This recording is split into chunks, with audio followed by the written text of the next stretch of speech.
In fact, I didn't even know I was different than anybody else. I thought we were all the same. So, in fact, I didn't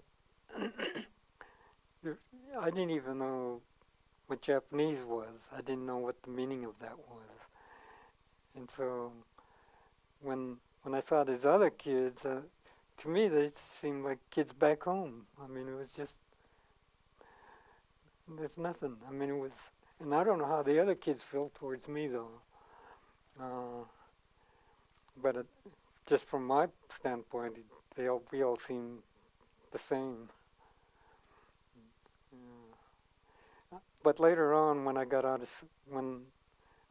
of here and I went to Indian boarding school, there was some prejudice against me.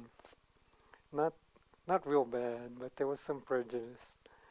And so the Japanese were the bad guys. And so I denied I was Japanese. I told people, I'm not Japanese. I don't. But little by little, I began to accept it. And then it didn't seem so bad. I mean, it didn't seem so bad to be Japanese. I started becoming more interested in the culture, and I started reading about samurais, and I started reading about Japanese gardens and Japanese design and the kind of clothes that they wore and stuff, and the kind of warriors they were. And I thought, wow, these were some pretty fierce people. And, and I thought, I wonder if any of my ancestors were like that. And, but there were, yeah, I became more, I accepted it. And I think after a while I got to where I could say with pride that I'm part Japanese. But I got, when I went to Dallas, the biggest prejudice I got there was I was part Indian. I think I was lucky in that I was ignorant most of the time. I wasn't aware of all the stuff that's going on and what it meant. So I was able to survive that first part. It was after I got out and then I became ashamed of Japanese being Japanese.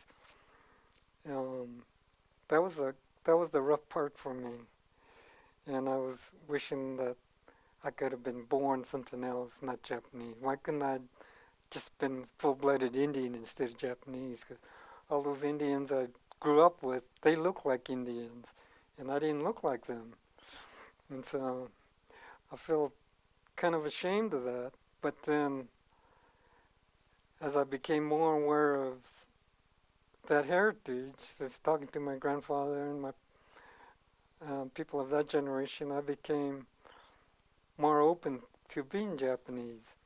And then I accepted it, and then once I started doing more research into what they did, I thought, wow, they did a lot. I mean, they did a lot of good things. Historically, the the things they were able to do, their self-discipline, the the knowledge they had, the philosophical knowledge they had in day-to-day life, how it was applied to day-to-day life, and it was like they were looking for perfectionism.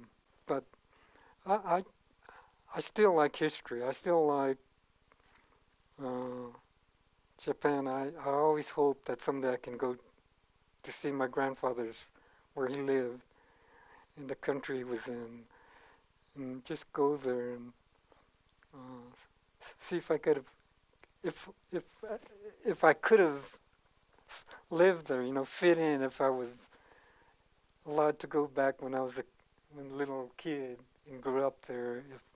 If I could have um, survived, could have made something of myself. Um, but it's hard. It's hard for me to think of what could be and what couldn't be.